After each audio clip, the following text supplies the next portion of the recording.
Hey there everyone, welcome to Technoholic. In this quick video, we will be talking to you about how you can hide your taskbar. So first of all, what you require to do is just take your mouse cursor to your taskbar. Now make a right click. Now you need to select this taskbar setting. Now see for the taskbar behavior, as you can see here at the end. Maybe it will change with time, but as of now you can find it easily at the end of taskbar personalization setting. Now just click on it. Now what you need to do is you need to just select this automatic hide the taskbar. So once you selected it, here we can see the taskbar now automatically got hidden from our screen, and it will come back whenever you take your mouse cursor at the bottom of the screen.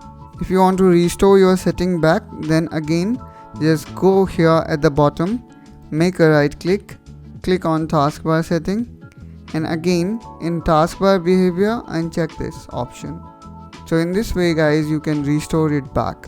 So I hope that you find this video useful and informational. If yes, then don't forget to like and subscribe to this channel for such content, and I will see you soon in my next video. Till then, take care and bye bye.